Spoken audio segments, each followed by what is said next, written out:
Donc, est-ce qu'on peut corriger cette nature des sols? Est-ce qu'on peut transformer un sol pauvre, un mort, comme vous l'appelez dans votre livre, en mule, MU2L, en lui apportant de la matière organique par le biais, par du fumier, par exemple? Est-ce que c'est possible? Est-ce que c'est impossible? On ne changera jamais véritablement la structure d'un sol,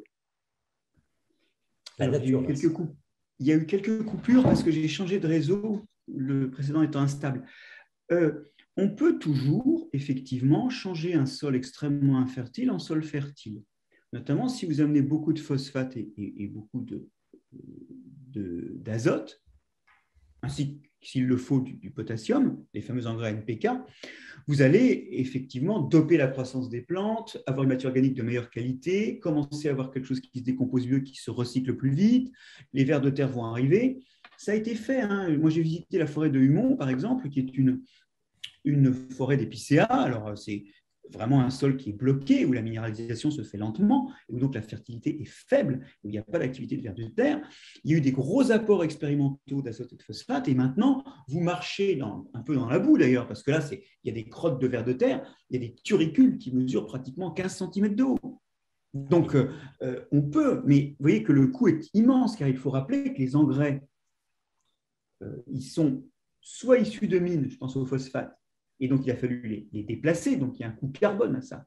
Et puis ils sont par ailleurs, ça nous ramène à AZF, hein, c'était des engrais qui ont explosé là-bas. Les engrais azotés, eux, ils sont fabriqués à partir de l'azote atmosphérique, mais là encore, moyennant de gros investissements énergétiques, donc il y a un effet de serre. Puis le dernier problème des engrais, c'est que ceux d'origine minière, le phosphate, contiennent des métaux lourds, hein, notamment du cadmium, qu'on déverse donc à flot dans les sols et qui s'y accumulent. Donc, on peut effectivement jouer sur les sols, mais le coût d'une telle intervention qui transformerait un sol infertile en un sol agricole où on pourrait faire des salades et de l'alimentation végétale, le coût écologique est absolument déraisonnable. Alors, on peut aussi appauvrir un sol, et c'est sans doute ce qui est arrivé au sol des zones que nous avons laissées en Europe à la forêt. Bien sûr, on a défriché pour mettre des champs les forêts qui étaient les plus productives. Bon. Et on a laissé les forêts là où, de toute façon, les sols étaient moins productifs, et c'est donc des sols qui étaient moins vite recyclés, où la matière organique était plus bloquée. Bon.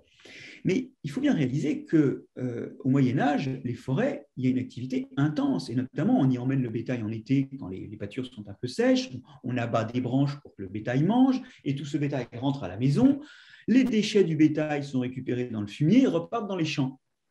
En fait, nos sols forestiers européens ont sans doute été appauvris par extraction d'azote et de phosphate par ce mécanisme, qui a servi à enrichir nos champs par ailleurs, et donc il est très probable que nos forêts ont perdu en fertilité. Ce qui n'est pas très très grave quand on y produit du bois, mais vous voyez qu'on peut aussi bien enrichir un sol que l'appauvrir. Et puis, si ce n'est pas une réponse trop longue, je peux peut-être vous parler des Plagen Soil. Les Plagen Soil, ou Plagen Boden, c'est des sols du nord de l'Europe. Oui. Oui, ils sont dans les Pays-Bas, ces sols-là. Oui, c'est ça, un petit peu en Allemagne aussi. Et c'est dans des zones en fait, où vous avez des roches sableuses qui débouchent sur des sols qui en fait souvent n'ont pas beaucoup de richesse et font partie de ces sols mal minéralisés avec une grosse accumulation de matière organique dont on parlait.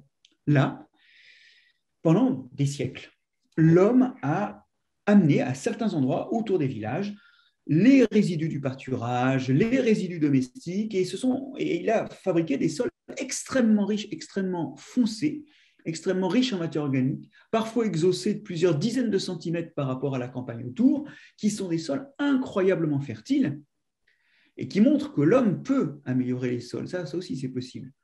Et ces sols, bien que n'étant plus du tout soutenus, plus du tout entretenus de la même façon depuis qu'on a des engrais minéraux, restent parmi les sols les plus fertiles d'Europe. Donc oui, on peut changer un sol, et on l'a fait. En Amazonie, il y a quelque chose de semblable avec la terra preta, qui est encore un sol où il y a des débris de combustion incomplète et des débris de poubelles qui l'enrichissent beaucoup. L'homme a été capable par le passé d'améliorer les sols en leur donnant une dynamique durable. Aujourd'hui, quand on les améliore, c'est très transitoire. On met des engrais qui se sauvent dans la nappe phréatique, on laboure, on parlera du labour, mais le labour, c'est une fertilité gagnée à court terme qui abîme le long terme. Le problème, c'est que l'agriculture a toujours essayé d'améliorer les sols, mais elle a débouché sur des dynamiques plus ou moins durables, avec les plug and soil ou avec les sols de terra preta amazonienne. C'est des dynamiques durables qui persistent même après que l'homme cesse finalement les pratiques vertueuses qui enrichissent les sols. Et ce qu'on a mis en place pendant la révolution agronomique du 18e, l'assolement, l'introduction des légumineuses, le bocage pour retenir le fumier, la bouse, pardon, la polyculture élevage, c'était pas si mal ça, non? Non, ce n'était pas si mal. D'abord, quand on dit que pâturage et labourage sont les mamelles de la France, Oui, vous le citez dans le labour, livre, vous citez Sully. on en reparlera du labour, hein, mais en revanche, le pâturage, ce n'est pas simplement parce qu'on se nourrit des animaux, c'est parce qu'en fait, les déjections animales permettent de fertiliser les sols, c'est-à-dire d'une part d'y amener des choses qui vont se décomposer, donner de l'azote et du phosphate, et d'autre part de l'amener sous une forme de matière organique qui va quelque temps contribuer à fabriquer la structure des sols et à y retenir des éléments nutritifs. Donc, oui, l'élevage, effectivement, lié à l'agriculture, on retrouve une complémentarité, là qu'on a tendance à oublier, c'est une première chose. Les légumineuses, ce n'est pas le 18e, ça, on a déjà dans Columel des recommandations, donc les Romains le savaient, les Incas le savaient également, on a des recommandations d'utilisation de ces plantes, on ne sait absolument pas pourquoi elles améliorent la nutrition des animaux ou la qualité des sols, mais c'est important parce que ça montre qu'on a aussi amélioré la composition microbienne des sols avant de connaître les microbes, simplement en plantant les plantes qui encouragent les bons microbes. Et ça, il faut le retenir pour l'agriculture de demain. Moi, je ne pense pas qu'il faille que l'agriculteur de demain se transforme en ensemenceur de bons microbes. Il faut simplement qu'il fasse les gestes, et notamment les gestes de semis, qui favorisent les microbes désirables, comme on gère les populations de microbes fixateurs d'azote depuis l'époque romaine, puisqu'en fait, ces engrais verts, ces légumineuses, elles se contentent de nourrir dans leurs racines des bactéries qui transforment l'azote atmosphérique en protéines. Et là, c'est encore de nouveau un cas où on prête une propriété à une plante, alors qu'en fait, c'est un microbe qui fait le truc. Hein. On croise ce petit motif depuis un bout de temps, là. Hein. Ah oui, on est dans un monde de microbes. Nous sommes des surfeurs sur un monde de microbes. Mesdames, Messieurs, vous êtes toujours 130 et on parle avec Marc-André Sellos de l'origine du monde, son dernier livre. Il y a une question sur le biochar, cette espèce de résidu d'ailleurs, je ne sais plus quoi, j'ai perdu le fil. Vous en pensez quoi? Le biochar, oui. Alors, le biochar, en gros, c'est de la matière organique qui a été carbonisée. Donc, elle a perdu beaucoup de son hydrogène et de son oxygène. C'est plus ou moins avancé vers l'état de charbon. Et évidemment, il n'y a rien qui décompose ça. En plus, c'est microporeux, donc ça a tendance à retenir l'eau. Du coup, ça va faire une matière organique stable. Comme la terra preta. Alors justement, c'est ce qu'on a dans les terra preta. On en a un peu aussi dans les plug and boden, les plug and sol, parce qu'il y a aussi des résidus de cheminée. Et donc ça, là, ça va être de la matière organique très stable qui va bien sûr pas être un engrais parce qu'elle ne va pas se minéraliser lentement, mais elle va contribuer aux autres rôles de la matière organique dans le sol. C'est peut-être le moment qu'on en parle. Je le disais à l'instant, microporosité, côté hydrophile, ça augmente la capacité à retenir l'eau. Et puis la matière organique dans le sol, c'est quelque chose qui est un peu gluant, collant. Ça va permettre de retenir les morceaux de sol entre eux. C'est très bon contre l'érosion. Et puis aussi, quand il y a un trou, vous savez, un trou dans le sol, c'est des petits morceaux de sol au-dessus du vide. Donc normalement, ils s'effondrent. Mais comme ils sont un peu englués dans de la matière organique, vivante, une bactérie qui fait du mucus, ou morte, un petit morceau de biochar, ça donne du liant et ça stabilise les trous. Bon, les trous, hein, c'est super important, parce que les trous, c'est là que passent les gaz et l'eau. Donc il faut des trous, il faut des trous stables. Et c'est là que vous voyez que par contre, quand on laboure, à court terme, quand vous labourez, vous faites des trous. Donc l'eau pénètre mieux, l'air pénètre mieux, sauf que les trous ne sont pas stables. Ben oui, parce que quand vous labourez, vous encouragez l'arrivée d'oxygène, la respiration des bestioles. En plus, vous labourez souvent un champ où vous ne mettez plus de matière organique parce que vos engrais sont minéraux. Et donc, vous obtenez des trous, oui, mais c'est des trous pas stables parce que les sols agricoles sont extrêmement pauvres, de l'agriculture conventionnelle en tout cas, sont extrêmement pauvres en matière organique. C'est des trous instables. Donc, qu'est-ce qu'il faut faire après? Il faut refaire des trous, il faut relabourer. Et vous voyez, le labour, c'est comme la gratte-terre. Ça gratte, alors on gratte, donc ça gratte plus, donc on gratte plus. il faut y aller de plus en plus fort. Pourquoi? Parce qu'au bout de 50 ans de labour, eh ben, votre soc, en passant, à tasser le sol en dessous, et il faut labourer plus profond, c'est ce qu'on appelle un sous-solage, pour faire sauter l'espèce de croûte qui s'est formée en profondeur. La semelle de labour, pour donner son nom. Donc, oui, ça marche à court terme, mais pas à long terme. Et aujourd'hui, il faut faire le tri d'un certain nombre de pratiques qui marchent à long terme, c'est-à-dire qui vont permettre aux sols de continuer à être ce qu'ils sont et nous permettre de léguer à nos enfants ce patrimoine, et commencer d'extirper ce qui a été très rentable à court terme. Les gens n'ont pas labouré pour rien. Ça désherbe, ça aère le sol, ça mélange bien le sol, c'est un méga travail de vers de terre, mais c'est à court terme. Vous récupérez de l'érosion après, vous tassez votre sol en profondeur, et vous perdez la matière organique. Donc, voilà, il faut vraiment faire maintenant un inventaire, et cet inventaire, on ne peut le faire que quand on voit quelle est la multiplicité des mécanismes qui s'opèrent dans le sol, et on regarde ensuite qu'est-ce qui coche le maintien de ces mécanismes. C'est vrai qu'on en parle beaucoup, hein. C'est une question d'Idriss Alaoui. On m'en a parlé l'autre jour dans un débat sur l'hydrogène. Figurez-vous que des boîtes font de l'hydrogène à partir de pyrogazéification, c'est-à-dire qu'on prend des copeaux d'arbres et on les réduit, on les brûle à 1000 degrés, 1200 degrés, on récupère l'hydrogène et ce qui reste, c'est le biochar. Et le biochar, on l'exporte. On exporte du carbone comme ça sur certaines terres agricoles et du coup, le bilan écologique, le bilan carbone devient positif, enfin ou négatif selon de quel côté on se place.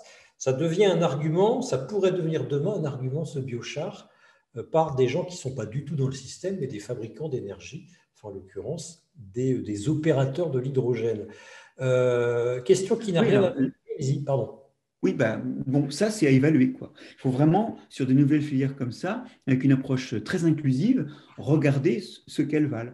Et bon, mais j'ai tendance à penser que toutes les méthodes de production alternative de l'énergie ne résolvent pas le problème central qui est celui de la quantité d'énergie que nous consommons. Effectivement, on est bien d'accord. Là, il y a déjà... Question de Sabine Labatte sur l'impact des incendies, les méga-feux actuels sur les sols. C'est bien parce que ça perturbe cet écosystème ou ouais, pas trop quand même? Alors, bon, le feu, c'est une façon de minéraliser rapidement. Oui. Vous savez, la respiration qui donne du CO2 et qui donne des déchets que nous évacuons par l'urine, mais qui sont riches en azote et en phosphate, la respiration, c'est un feu cellulaire bien encadré où la cellule récupère l'énergie. Du coup, ça ne fait ni chaleur ni lumière. Ça fait de l'énergie qui fait fonctionner nos cellules. Donc, quelque part, quand des micro-organismes vivent dans le sol et transforment la matière organique en CO2 et en sels minéraux, vous pouvez faire la même chose avec un écobuage ou en brûlant votre végétation. C'est ce qu'on appelle la culture sur brûlis. Alors, le problème, c'est quand vous faites de la culture sur brûlis, vous libérez brutalement les sels minéraux dans le sol à un moment où il n'y a bien sûr pas de racines puisque vous venez de tout brûler. Donc il y a ce petit problème de temps. Et puis il y a un deuxième problème, c'est que la matière organique dans le sol, elle retient les ions, elle contribue avec les argiles à retenir les ions, c'est-à-dire à retenir les formes d'azote et de phosphate solubles. Or, si vous avez brûlé, il y en a moins. Ça, c'est ça qui fait que le brûlis en zone tropicale, ce n'est pas jouable. Parce qu'en zone tropicale, il n'y a pas d'argile. Les argiles sont généralement altérées par les conditions physico-chimiques. C'est ce qu'on disait tout à l'heure. Là-bas, il y a des processus physico-chimiques qui altèrent, qui décomposent un peu tout. Et donc, la seule chose qui peut retenir... Le fait qu'il n'y ait pas d'argile, ça entraîne quoi comme conséquence du coup? Eh bien, qu'il n'y a que la matière organique qui retient la fertilité. Elle est la seule du couple argile-matière organique qui soit présent pour retenir les ions. Or, si vous brûlez, vous n'avez plus de matière organique, donc vous avez un brusque afflux d'azote et de phosphate minéral dans le sol, c'est vos cendres, mais il n'y a rien qui le retient. Et vous faites ça 2-3 fois, et finalement, à la fin, votre sol il est foutu.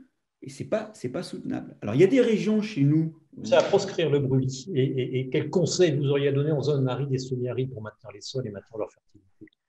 Qu'est-ce qui marche? Juste pour finir là-dessus, ce n'est pas forcément à proscrire partout. Il y a peut-être des circonstances où c'est jouable. Moi, je vois en Lorraine, c'est pas mal sur la Lorraine argileuse, c'est pas mal pratiqué, c'était pas mal pratiqué. Et c'est vrai que là, il y a l'argile qui retient les ions. Donc, on ne peut pas dire qu'une méthode ne doit pas être appliquée. La question, c'est où et à quelle fréquence. Donc là, ça, c'était le feu en zone tropicale. Je ne sais pas, Frédéric, si on doit parler un peu des sols aussi arctiques. Mais on peut en parler, les pergélisols. Alors là, c'est plutôt les sols de tourbière, parce qu'avec le changement climatique, les tourbières boréales qui ne représente que 3% de la surface du globe, mais qui stocke quand même 75% du carbone des sols. C'est énorme, hein, ce stock de carbone. Aujourd'hui, les tourbières, dans les changements climatiques que nous vivons, et notamment avec des températures plus élevées, des évaporations plus fortes, commencent à être secs en surface, et on a des feux qu'on appelle les feux zombies. Par exemple, en Russie, on a eu des feux un peu partout, donc dans les zones de tourbières, qui ont émis autant de CO2 que la Belgique dans la même année. La Belgique par l'activité humaine.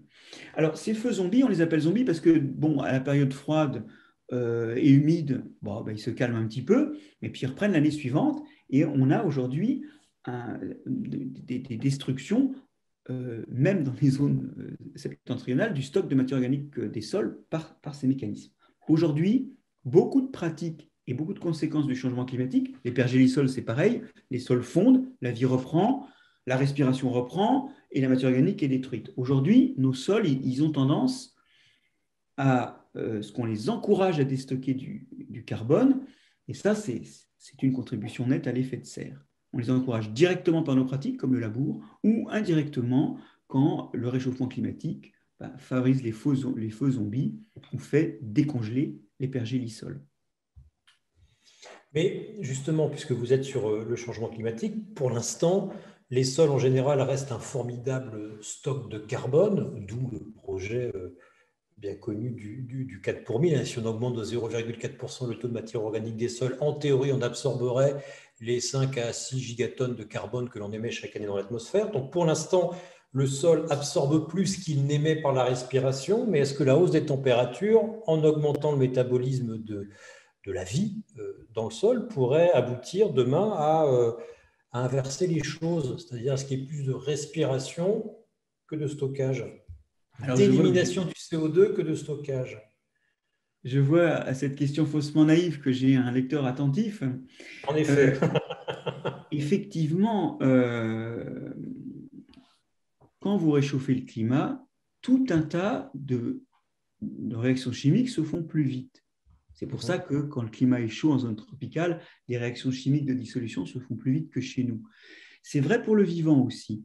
Quand vous avez, et c'est le cas de la plupart des organismes dont le corps n'est pas chauffé, ces organismes-là, ils vivotent quand il fait frais, et plus il fait chaud, plus ils sont actifs. Regardez par exemple les reptiles ou des insectes, un petit matin froid, ils sont un peu engourdis, ils ne bougent pas beaucoup. Donc, cette grande règle qui est que le métabolisme augmente avec la température, parce que le métabolisme, c'est des réactions chimiques, et les réactions chimiques augmentent avec la température, cette grande règle, elle vaut aussi pour la vie dans les sols. Donc, vous augmentez le CO2 et vous augmentez la température. D'un côté, vous augmentez la photosynthèse, et donc vous augmentez l'apport de carbone au sol. Nos forêts françaises, par exemple, gagnent 0,1 à 0,15% d'azote par an, donc 1 à 1,5 pour 1000 par an en ce moment, parce qu'il y a plus de matière qui tombe au sol. Et que pour l'instant, la vitesse de respiration et de fonctionnement des microbes du sol, elle augmente, mais elle n'a pas augmenté autant que ça. Simplement, elle a tendance, la vitesse à laquelle les microbes du sol détruisent la matière organique, elle a tendance à augmenter plus vite avec la température que n'augmente la photosynthèse. C'est comme ça. Et donc, c'est-à-dire que si on fait encore augmenter la température, on va se retrouver dans une situation où certes la photosynthèse aura augmenté, mais la respiration aura augmenté beaucoup plus vite et nos sols vont commencer à relâcher du carbone. Donc, on a une épée de Damoclès. Et cette épée de Damoclès nous rappelle qu'en écologie, tout n'est pas linéaire. Ce n'est pas parce que vous augmentez un tout petit peu un paramètre que la réponse, c'est que ça augmente un tout petit peu. Il y a des points de bascule, comme on dit, des tipping points. Et ces points de bascule, il y en a un peut-être qui nous attend à quelques dixièmes de degré d'ici, où les sols, au lieu d'être un des endroits où finit une partie de notre CO2, vont devenir les sols standards, pas simplement les sols qui décongèlent ou qui brûlent ou qui sont cultivés. Les sols, en général, vont devenir des sources de CO2. Et là, on amplifie le changement climatique. Oui, puis si en plus ça arrive en même temps que l'océan pour lequel on se pose la même question relarguerait plus de CO2 qu'il n'en absorberait, on ne s'en sortirait pas. Il y a une question, on est toujours avec Marc-André Sellos, mesdames, messieurs, pour parler de son livre « L'origine du monde ». Il y a quelques questions qui portent sur les argiles. Marc-André, on vous demande de redéfinir le rôle des argiles. Voilà, qu'est-ce que ça retient, à quoi ça sert vraiment? C'est compliqué, les argiles. C'est compliqué parce qu'en plus, ça désigne deux choses. ça désigne les particules de moins de 2 microns. Et de ce point de vue-là, par exemple, de cette définition-là, une bactérie fait partie des argiles. Bon. Et la deuxième définition est une définition minéralogique. Ce sont des roches qui ont une certaine composition, c'est des phyllosilicates, et d'ailleurs, ces roches se présentent souvent sous forme de petites particules de moins de 2 microns. Je rappelle que le micron, c'est un millième de millimètre. Et donc, effectivement, les argiles au sens minéralogique sont des argiles au sens du mot désignant les tailles des morceaux du sol. Alors, venons-en aux argiles, disons, minéralogiques. Elles ont cette caractéristique d'être chargées négativement. Ces charges négatives sont contrebalancées par des charges positives qui se trouvent dans l'eau autour. Mais elles peuvent aussi retenir certaines charges positives. C'est comme ça qu'elles retiennent, par exemple, le potassium, par exemple, le calcium. C'est comme ça qu'on aime bien mettre les engrais sous forme de nitrate d'ammonium. Pourquoi? Parce que les plantes préfèrent le nitrate. Physiologiquement, ça marche mieux, mais le nitrate, il est chargé négativement, donc il reste dans l'eau, et quand l'eau part, il s'en va. Alors que l'ammonium, lui, il peut réagir sur les argiles et être fixé et rester plus longtemps. La plante pourra l'utiliser ensuite, ou il pourra être transformé en nitrate avant d'être utilisé par la plante. Et c'est pour ça qu'on a des engrais qui sont faits de nitrate d'ammonium, ce qui est bien parce qu'il y a le nitrate pour tout de suite et l'ammonium pour plus tard, mais qui n'est pas bien parce que vous approchez une flamme et c'est AZF. Voilà. Et c'est aussi ce qui s'est passé à Beyrouth récemment. Vous avez un oxydant et un réducteur et boum. Alors, donc les argiles ont un rôle important dans la rétention des ions chargés positivement et donc du potassium, de l'ammonium en particulier. D'autre part, les argiles beaucoup d'argiles sont capables de retenir l'eau. Ça, vous le voyez parce que quand il fait sec, comme en ce moment en fin d'été, on voit souvent des sols où il y a des crevasses. Ça, c'est des sols très argileux qui gonflent quand il y a de l'eau. Et ça, là, c'est la fonction de rétention d'eau. Et puis, quand il y a de moins en moins d'eau parce que le sol sèche par lui-même ou surtout les plantes en ont évacué l'eau, et bien là, ce sol, il se rétracte parce qu'il y a moins d'eau et c'est là qu'apparaissent les crevasses. Au passage, ces crevasses aèrent le sol. Et le fait que les argiles retiennent l'eau, ça veut dire aussi que quand l'eau s'en va, eh bien, ça gonfle, ça se craquelle, ça gonfle, ça se craquelle, ça aère le sol. Donc, les argiles ont aussi un rôle dans l'aération du sol. Les sols argileux décompactent des maisons. Voilà, là, je pense que j'ai dit tout ce que je pouvais dire des argiles. C'est très bien. Alors, on va passer au ver de terre. Il y a Philippe Billet, que vous connaissez bien, qui trépigne. Il s'inquiète beaucoup du caractère invasif des vers de terre. Et il y a une autre question qui aborde celle des platelmintes. Vous savez, les platelmintes très agressifs qui sont accusés de manger nos vers de terre. En plus, ils viennent de l'étranger, alors c'est pas bien du tout. Alors, moi, j'aime bien entendre qu'il y a des choses qu'on introduit qui viennent d'ailleurs et qui se comportent pas bien. Parce que, alors je vais commencer à fâcher les gens qui pensaient qu'on allait tous sortir amis, aller boire une bière. Un, vous n'êtes pas Roscoff, donc on ne va pas boire une bière ensemble malheureusement. Et deux, là, vous allez peut-être me détester. Il y a aussi tout un tas de pratiques d'apport de microbes, les environmental microbes, n'introduisez pas dans les sols des choses qui n'y sont pas pensées locales, parce que sinon vous risquez d'avoir des invasions. Alors effectivement, en ce moment, on a des vers plats, ce qu'on appelle des vers plats, qui ne sont pas du tout des vers, en fait, ils sont des platelmintes. Il y a plusieurs espèces qui s'introduisent en Europe et qui mangent des vers de terre. Et en fait, ils mangent surtout les vers de terre. Il y a deux types de vers de terre. Il y a ceux qui montent et qui descendent, c'est ceux qui sont les meilleurs en termes de brassage, parce qu'ils font caca en surface, et eux, ils se font choper quand ils font caca. Les anéciques. Les vers anéciques. Et puis, il y a des vers, au contraire, qui font des galeries horizontales, qui sont très importantes pour le drainage, la circulation de l'eau, mais qui sont moins brassants, et eux, ils ne sortent pas, et eux, ils ont l'air d'être moins impactés. On a encore peu de preuves que ces prédateurs, il y a des jolis films sur Internet où vous voyez ces vers plats là, qui avalent des vers qui sont grands comme eux, quoi.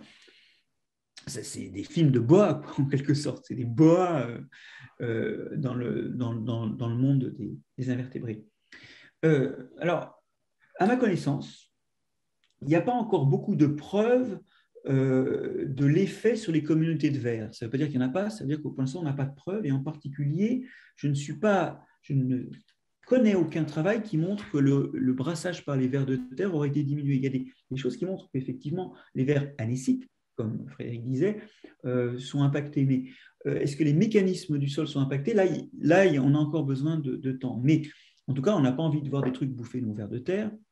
Et ça me fait penser que quand on a des oiseaux qui volent derrière un trait de charrue, là, on augmente la pression sur des vers de terre, la pression de prédation. Alors, non pas en introduisant des organismes, mais en donnant accès à des organismes qui d'habitude y ont difficilement accès, en leur donnant accès aux vers de terre.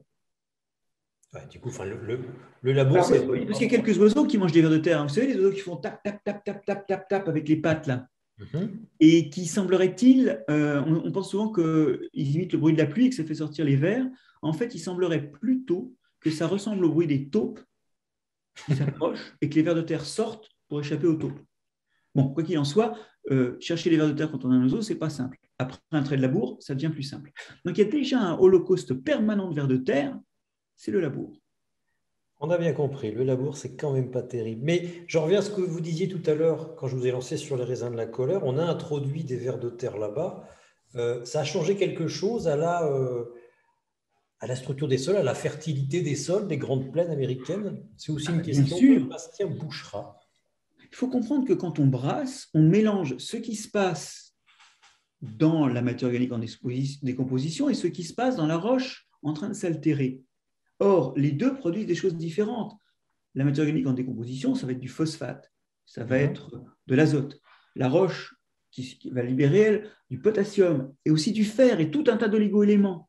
Donc, il y a intérêt à mélanger tout ça. Quand vous introduisez des vers de terre, le sol devient plus fertile. Alors, vous allez me dire, c'est trop génial, nous avons fertilisé l'Amérique avec nos vers de terre. Oui, mais le problème, c'est que, petit 1, les organismes qui vivent dans ces sols-là, n'ayant jamais rencontré de vers de terre, ils sont un peu sensibles à ce remue-ménage. Et notamment, ce n'est pas très bon pour les plantes locales. Et ça aide à s'installer les plantes invasives venues d'Europe, qui elles supportent ça. Et puis, ça enrichit les sols, mais bon, la biodiversité locale, elle est adaptée au niveau de fertilité locaux. Et donc, vous êtes en train, tout simplement, de pousser vers la porte les organismes des sols un peu moins riches parce qu'un peu moins bien brassés. Bon, il y était quand même. Il y a d'autres petits animaux et puis il y a des plantes. Mais c'était moins brassé, donc c'était moins riche. Et vous poussez vers la porte la diversité biologique qui était associée à ces sols moins riches. Et comme en plus vous n'avez pas localement grand-chose qui résiste aux vers de terre, vous la remplacez par des communautés de sols riches européens, pour les plantes en tout cas. C'est donc pas vraiment ce qu'on veut, je pense. Enfin, c'est un vrai fléau là-bas. J'ai une autre question. Là, on sort des vers de terre, on tombe dans la chimie. Le protoxyde d'azote, alors je ne sais plus qui l'a posé cette question, et vous en parlez dans votre livre, hein, le sol est aussi un émetteur de protoxyde d'azote, lequel est un gaz à effet de serre plus puissant que le méthane. D'où il vient ce protoxyde d'azote? Alors, c'est un gaz dont la formule est N2O. Oui. Il y a d'autres oxydes d'azote qui sortent dans des sols et qui sont fabriqués à peu près pareil, mais c'est le plus puissant pour l'effet de serre puisqu'il est 240 fois plus efficace qu'une molécule de CO2. C'est le gaz hilarant, son nom français. Alors, ce n'est pas un gaz très drôle parce que donc, il y a les gens qui l'utilisent pour se jeter, mais le problème, c'est que c'est neurotoxique. Donc, les gens qui sont morts de rire après, on les récupère dans les hôpitaux avec des syndromes neurologiques un peu bizarres et très, très dégradants. Donc, je ne recommande pas le gaz hilarant en usage courant, alors même que c'est devenu parfois quelque chose qu'on utilise en soirée. Mais surtout, c'est un gaz qui contribue très fortement à l'effet de serre. Alors, comment est-il produit dans les sols? Ça, c'est intéressant parce que c'est là que vous avez touché du doigt que la vie dans les sols, c'est quand même plus compliqué. Il y a des choses plus bizarres que ce qu'on connaît en surface. Nous, on connaît deux façons de vivre en surface. Il y a ce qui respire avec de l'oxygène, et puis il y a ce qui fait de la photosynthèse. Et honnêtement, je ne vois pas grand-chose d'autre. Dans les sols, il y a des choses qui vivent en faisant rouiller le fer. Oui, il y a des bactéries qui vivent comme ça.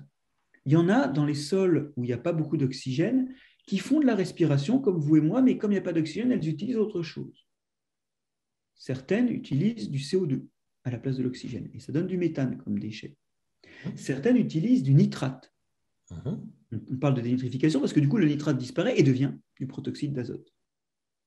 Donc, quand un sol est inondé et qu'il n'y a pas d'oxygène, il commence à produire du méthane qui est 50 fois plus efficace qu'une molécule de CO2 dans l'effet de serre, et du protoxyde d'azote, surtout s'il contient des nitrates. Donc ça veut dire que les rizières et les zones humides, ça veut dire que toutes les zones où on apporte de l'azote minéral et de l'eau, ça se passe mal. si vous regardez si vous allez sur le site JSOL, Ouais. J2SOL, et que vous regardez les cartes d'émissions en France du protoxyde d'azote, vous verrez que vous avez le dessin des zones agricoles. Parce que c'est des zones où il y a de l'eau et de l'azote. En plus, on rajoute du nitrate et souvent on irrigue. Bon, c'est les cultures irriguées, quoi. Voilà. Alors aujourd'hui, 80% du N2O produit en France l'est par les sols. Et les sols produisent, sous forme de CO2 lié à l'excès de respiration à cause du labour, de méthane ou du N2O, ils produisent 50% de l'effet de serre dû à l'agriculture. Et L'effet de c'est les serre dû à sols l'agriculture. irrigués, c'est ça pour l'essentiel en France? Oui, mais cela dit, même si c'est moins intense, un sol labouré qui respire plus produit du CO2. Mhm. Donc, tout confondu, les sols sont responsables, à cause de la gestion qu'on en a, hein, ils représentent 50% de l'émission de gaz à effet de serre de l'agriculture en France.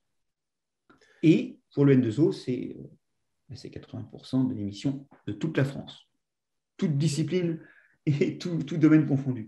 Alors, je voudrais juste dire une chose, c'est que là, on est en train de montrer comment, quand on maltraite les sols, on fait plus d'effet de serre. Ça rejoint ce qu'on disait tout à l'heure sur le pergélisol qui fond. Et comme il est humide, alors déjà, il fond, donc la respiration reprend, mais bientôt, ce n'est plus une respiration d'oxygène. Comme il est humide, il produit du méthane. Bon, on a d'autres sols qui brûlent. Quand ils brûlent, effectivement, ça fait du CO2 dans l'atmosphère. Mais, tout à l'heure, Frédéric, vous avez mentionné le 4 pour 1000. Et j'aimerais revenir là-dessus, parce que, bon, là, on est dans la liste des catastrophes. Mais ce qu'il faut voir, c'est qu'en creux, il y a des solutions. J'allais y venir, allez-y. On peut attendre un peu, hein, s'il faut Non, non, non, non, non. Là, on faire des s'achemine tout doucement vers la conclusion. Ce sera très bien de finir comme ça, Marc-André. Ah oui, le temps a passé, là. Et oui, Marc-André, Euh, on est pendu à vos lèvres. On ne voit plus l'horloge qui fait tic-tac, tic-tac. Alors, solution. Et d'ailleurs, une deuxième question d'Idriss Alaoui. L'intérêt des couverts verts et des couverts bruns, c'est une partie des solutions, des bonnes choses, des bonnes pratiques. alors oui, mais là, ce sera plutôt par rapport à l'érosion, je pense. Allez-y. Mais l'idée, c'est qu'effectivement, le 4 pour 1000, c'est un mouvement initié par Stéphane Le Foll en France et qui persiste encore, hein, même si pas forcément assez, dont le nom part d'une division. Vous regardez la quantité de carbone qui se trouve dans le CO2 produit par l'homme chaque année, vous regardez la quantité de carbone qui se trouve dans la matière organique de tous les sols du monde et vous faites la division. Et en fait, vous apercevez que le carbone produit par l'homme chaque année, c'est 0,4%, l'équivalent de 0,4%, donc 4 pour 1000, du carbone qu'il y a sous terre. Et donc, si chaque année vous augmentez de 4 pour 1000, 0,4% la quantité de carbone dans tous les sols, la quantité de carbone organique, il ne va pas se décomposer tout de suite, et vous avez bu ce que l'humanité a produit. Alors, bien sûr, vous n'allez pas faire ça au sommet de l'Himalaya, vous n'allez pas faire ça dans une toundra qui est déjà pétée de carbone, mais vous pouvez déjà le faire dans quelques sols et vous pouvez gagner quelques pour 1000 ou quelques fractions de pour 1000. L'idée, si vous voulez, c'est de dire que, bien sûr, on ne va pas résoudre le problème comme ça. Le vrai problème, on le disait tout à l'heure, c'est d'arrêter de consommer l'énergie comme des dingues. Mais, en revanche, ce qu'on va pouvoir faire, c'est d'une faction significative, parce que les ordres de grandeur montrent que c'est jouable, significative, baisser l'effet de serre, parce que là, on a du CO2 quand même à stocker. Et ce qui est bien quand vous faites ça, c'est que vous remettez de la matière organique dans le sol. Bon, petit 1, vous n'êtes pas en train de faire des forêts, parce que cette boulet derrière vous, Frédéric, elle stocke du carbone, mais si jamais vous la rasez, le carbone n'est plus stocké. Quand vous faites de la compensation en plantant des forêts, vous obligez vos enfants à avoir des forêts. Quand vous remettez du carbone dans le sol, après, ils font ce qu'ils veulent de ce sol. Ils mettront de la forêt, de la vigne, du pissenlit. Enfin, oui, vous y êtes. Donc, déjà, on engage moins l'avenir. Deuxièmement, en remettant de la matière organique dans le sol, on retrouve son rôle de liant, vous savez, qui lie les particules, qui va stabiliser la porosité, qui va donc rendre ce sol plus respirant et plus capable de prendre l'eau. D'ailleurs, l'eau va rester plus parce que, autre chose, on l'a dit tout à l'heure, la matière organique retient l'eau. Et puis en plus, elle nourrit des organismes et elle soutient la diversité du sol qui, en plus de manger la matière organique, a d'autres rôles, par exemple transformer l'azote de l'atmosphère en azote du sol. Donc, vous voyez, vous retrouvez du fonctionnement et vous résolvez plein de problèmes. L'un des problèmes notamment, avec la meilleure cohérence des éléments du sol, c'est que vous réduisez l'érosion. Donc, on résout des problèmes d'érosion, on résout des problèmes d'effet de serre, on résout des problèmes de qualité des sols, tout cela sans engager la génération suivante à maintenir nos choix. C'est important parce que faire de la forêt en compensation de carbone, je le répète, c'est casser les couilles de nos descendants avec des arbres. Ça fait mal, ça. Une prairie, c'est mieux, finalement. Ça va plus vite. Pardon ? Faire une prairie, finalement, ça va plus vite et c'est plus efficace. Ah oui. Donc, vous voyez que finalement, le sol peut être une solution. Si vous étudiez votre sol quand ça va mal, eh bien, la pédologie vous enseigne toutes les misères du monde. Si vous l'avez en tête avant de décider ce que vous faites et où vous le faites, parce qu'en plus, il n'y a pas de solution universelle. Hein. Tout à l'heure, on disait qu'il ne faut pas labourer. Oui, enfin, il y a peut-être des endroits où il faudra labourer quand même. Si vous utilisez la pédologie, la connaissance du sol avant, c'est une source de solution. Mais à partir de quels indicateurs, Marc-André, qu'est-ce qui permet de dire qu'un travail du sol est favorable pour l'avenir, pour tous les services écosystémiques que les sols rendent? Est-ce qu'on peut tout ramener au seul stockage de carbone, au seul flux de carbone? Est-ce qu'il y a, enfin, voilà, qu'est-ce qui permet de dire qu'une pratique est bonne ou pas pour demain par rapport au climat, par rapport à la biodiversité, par rapport à l'eau, par rapport au carbone? Il y a des indicateurs qu'on va pouvoir mettre un peu partout. C'est la stabilité de ce sol par rapport à l'érosion, par exemple. Bon. Il y a des indicateurs qu'on va devoir décliner un peu partout, qui sont sa qualité pour l'homme, c'est-à-dire la production de viande ou la production de végétaux. Mais je pense que, et sans rentrer dans une discussion technique, parce que moi, je ne suis pas un prescripteur de méthode dans le détail, et je ne suis pas non plus un constructeur d'indices, même si j'ai contribué à l'indice de régénération pour une agriculture du vivant, qui est un indice complètement ouvert et qui permet aux gens de voir comment ils progressent. Il faut quand même se dire que bon, moi, enfin, je ne suis pas l'homme qui va créer ces indices. Mais par contre, ce que je sais, moi, c'est que pour faire un sol chez nous, il faut entre 1000 et 10 000 ans. Donc, un sol, ça ne se crée pas. Souvent, les gens ont l'impression qu'en ville, ils pensent qu'on crée les sols parce que brutalement, ils ont une toiture verte où il y a un sol qui est apparu. Mais en fait, le sol, on a déshabillé Pierre pour habiller Paul. Il vient de quelque part, le sol, toujours. Donc, on ne crée pas les sols. Et donc, la durabilité des sols est un devoir moral. Nous les devons aux générations suivantes. De ces sols, nous avons l'usufruit, mais nous ne pouvons pas réaliser le capital. Nous pouvons encaisser les intérêts, c'est la récolte, mais nous ne devons pas détruire le capital. Ça, c'est vraiment très important. Et donc, l'indice, je pense, suprême, sociétal, c'est est-ce que la génération suivante pourra faire autant de choses et aussi bien que nous dans les sols que nous lui aurons laissés. En fait, il y a un grand impératif moral là-dessous. Et derrière cet impératif moral se cache aussi quelque chose d'autre.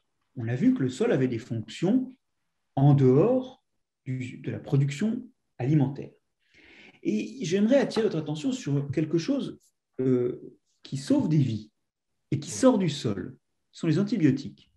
Nos antibiotiques sortent de microbes. En fait, ce sont des armes de microbes que nous avons détournées, mais les microbes se font la guerre. Hein. Alors, dans le livre, on voit que dans le sol, c'est un pugilat permanent, tout le monde tape sur la gueule de tout le monde. Alors, il y a des alliances aussi, mais il y a quand même aussi des sacrés coups bas. Et le coup bas qui consiste à pourrir le milieu en balançant les antibiotiques dedans, ce qui est bon pour personne, hein, parce que même le microbe qui les produit, il faut qu'il se débrouille, lui, pour les détoxifier.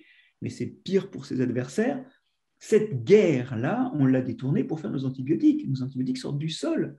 Si demain, vous avez des espèces de microbes qui disparaissent des sols, c'est peut-être des antibiotiques qui disparaissent, ou peut-être même des propriétés chimiques, des enzymes que voudront utiliser les générations suivantes pour des utilisations dont vous et moi, Frédéric, n'avons aucune idée parce que nous ne sommes pas les générations suivantes.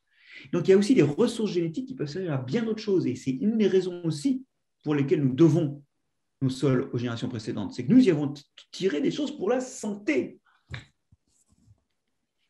Finalement, c'est quoi l'avenir acceptable pour les sols? C'est la conservation des sols qui s'allierait au bio, c'est ne plus labourer, oui, c'est ça, c'est une alliance des deux. On touche le moins possible au sol et on utilise le moins possible de pesticides et d'engrais, une alliance de la conservation des sols et du bio. Oui, alors c'est ça en fait. Bon, il n'y a pas de règle universelle. Je pense qu'il y a des endroits où il faudra labourer. Mais labourer, et surtout labourer sans ressemer après en laissant le sol nu, ça ne marche pas. Ça augmente l'érosion d'un facteur 10 à 100, ça ne tient pas la route, ça. Là, le sol il disparaît véritablement. Les engrais chimiques, ils sont bien parce qu'on peut vraiment doser NPK, mais bon, c'est des shoots brutaux et qui finissent à la rivière pour une grande partie, où ils vont faire d'autres dégâts. Les pesticides, il y a des fois, on ne peut pas s'en passer. Aujourd'hui, il y a beaucoup d'agriculteurs qui font de l'agriculture sous couvert, c'est-à-dire il y a toujours un couvert végétal, c'est génial, mais ils utilisent le glyphosate. Bon, pour l'instant, on n'a pas toujours de solution alternative, mais il faut vraiment bouger vers une solution alternative, parce que le glyphosate, il abîme les vers de terre et puis il abîme les champignons dits mycorhiziens qui aident les plantes à se nourrir dans le sol. Donc, si vous voulez, on sent que la perspective, c'est finalement d'essayer de retourner des dynamiques naturelles. D'ici qu'on y arrive, des choses comme le cuivre ou le glyphosate peut-être, mais là, franchement, il y a quand même un problème pour les sols. Pourquoi pas? Ce qui est certain, c'est que le Graal, c'est la convergence de l'agriculture biologique et de l'agriculture sous couvert. L'agriculture sous couvert, son programme, c'est de protéger les sols. Elle ne perce pas beaucoup, ses labels ne sont pas visibles, les citoyens n'y sont pas sensibles parce qu'ils s'en foutent des sols, ils ne connaissent pas. Ce qui montre d'ailleurs qu'il faut raconter les sols à tout le monde. Ce n'est pas qu'un truc de spécialiste. L'agriculture biologique, elle a percé parce qu'en fait, en réduisant les intrants chimiques, elle est meilleure pour la santé. Et nous, d'un point de vue anthropocentrique, on trouve que c'est bon pour nous. Mais quelque part, pour les générations suivantes, l'agriculture conventionnelle et l'agriculture biologique abîment le sol. L'agriculture biologique un peu moins, bien sûr, puisque les engrais n'y sont plus minéraux. Mais il y a quand même encore des dommages sur le sol et il faut arriver à faire converger l'agriculture biologique que les gens ont vu, et aujourd'hui 10% des gens consomment bio, et l'agriculture sous couvert, ou les méthodes d'agriculture qui sont fondées sur les propriétés des sols et leur durabilité. Il faut absolument arriver à faire converger ça parce que là, il y a un problème de durabilité de nos ressources qui se cachent derrière. Et cette convergence, elle passe peut-être par des subventions, elle passe peut-être par des prix différents. En tout cas, cette convergence, elle demande que le citoyen comprenne la nécessité et l'intérêt, de façon à ce que s'il y a des programmes d'aide, eh bien, ils soient justifiés. Parce que je vais vous dire, quand vous abîmez le sol ou quand vous abîmez la santé des consommateurs, ce n'est pas dans le prix qu'on paye à la caisse. Ce produit-là sera moins cher parce qu'il sera produit en plus grande quantité, il sera plus rentable. Par contre, si vous rajoutez le coût des cancers à soigner ou si vous rajoutez le coût de l'érosion, pensez au Dust Bowl en Amérique, où des milliers de gens ont été jetés hors de chez eux par l'érosion. Et Steinbeck écrivit Les raisins de la colère pour parler de ce désarroi. Il y a un coût à abîmer le sol, il y a un coût à mettre des pesticides qu'on paye plus tard, on ne le paye pas à la caisse. Par contre, si vous achetez un produit bio ou un produit bio plus protection du sol, là, à la caisse, c'est plus cher, mais il n'y a pas l'autre coût. Donc, dans l'absolu, ces agricultures alternatives ne sont pas nécessairement plus chères, mais à la caisse, elles le seront, parce que là, les coûts sont intégrés. C'est la baisse de rentabilité qui est liée. On voit que l'agriculture sous couvert ne baisse pas la rentabilité, enfin le rendement, pas trop. L'agriculture biologique baisse de 10%, et quand vous mélangez les deux, à mon avis, vous n'aurez pas le même rendement qu'avant, puisque déjà, il y a l'agriculture biologique, on est plutôt sur une perte de rendement de 10%. Donc, ce que ça veut dire, c'est qu'il faut vraiment préparer nos concitoyens à cette fusion qui se fera qu'avec eux. Oui, c'est sûr, mais tout ce qui compte, c'est le prix que payent les gens, le prix que nous payons, le coût financier que vous indiquez, il est impossible à voir quand on achète quelque chose. Est-ce que c'est une réforme de la formation des prix? Et puis avec des agriculteurs qui sont payés sous leur prix de production, tout ça… mine de rien, quand on aborde les on aborde tout le reste finalement. Mais on ne peut pas le voir, mais on peut le concevoir. Et on retourne à la nécessité de former les jeunes, à la complexité écosystémique dans laquelle ils sont entrelardés. Au fond, quand j'ouvre mon frigo, c'est une fenêtre sur les champs, les littoraux, les pâtures dans lesquels je vis virtuellement. Donc, il faut effectivement, en termes de formation, préparer les gens pour ça. Et ça ne se fera pas en un jour, mais surtout qu'en plus, on vit aujourd'hui dans un monde très urbanisé, où des fois, ça fait 2 générations qu'il n'y a pas de famille à la campagne. Mais il faut vraiment lutter pour ça, et je pense, moi, que ce qu'on ne peut pas voir, on peut le concevoir. Et j'ai écrit ce livre aussi pour ça. Ce n'est pas un livre pour l'agriculture seulement. Non, c'est un livre et vous finissez par cette idée qu'il y a un impératif moral à préserver les sols, on l'a bien compris. C'est une promenade étonnante, passionnante, dans les sols, sur les sols. Voilà, l'origine du monde. Allez-y, toc, 500 pages. Un peu moins quand même. Ah si je rajoute tout, il y a 500 pages. Allez, il y a 450 pages. Non, il y a un petit glossaire à la fin qui est fort bien fait. Mesdames, Messieurs, je vous incite fortement à lire ce livre qui est recommandé par l'Association française pour l'étude des sols. Je vous y renvoie parce qu'on pourrait parler encore pendant des heures avec Marc-André. Je vous renvoie à ce livre, je vous renvoie au PECNOLAB, je vous renvoie à la FES, l'Association française pour l'étude du sol. L'origine du monde, c'est bien les sols. Vous le montrez de façon claire, positive, passionnée, passionnante. Vous êtes convaincant. Vous êtes convaincu, donc vous êtes convaincant. Enfin, je n'avais pas beaucoup besoin d'être convaincu, mais si quand même. Si quand même, vous m'avez emmené dans le sol et à partir de... En fait, voilà, tout commence presque à l'histoire de la Terre. On part de l'atmosphère, on arrive dans le sol, on remonte dans la plante, on retombe sur le sol, on est décomposé, on est recomposé. Et ben voilà, j'ai fini. Merci Marc-André Sellos. Merci de cette invitation, Frédéric, et de cette lecture. Non, ça m'a fait bien plaisir, c'est passionnant. Encore une fois, voilà l'origine du monde. Mesdames, Messieurs, merci. La prochaine émission aura lieu le 26 octobre. Ce sera encore un mardi, parce que mardi, c'est dans le sol. Le sujet, je ne l'ai pas encore. N'hésitez pas à faire vos propositions sur le site d'Aiwa. Vous avez des idées de sujets, Marc-André ? Les gens du 4 pour 1000, mais vous les avez peut-être déjà entendus. Il y a aussi des gens qui sont en train de faire un inventaire donc 50 ans après Marcel Boucher. Il y a des gens de l'Institut d'Avignon qui sont en train de relancer un inventaire des vers de terre du sol de France. Ah, c'est Daniel Cluzot, ça, je suis sûr. Oui, et puis un Patrick ou Philippe Vankovietz. Bon, je vous envoie ça.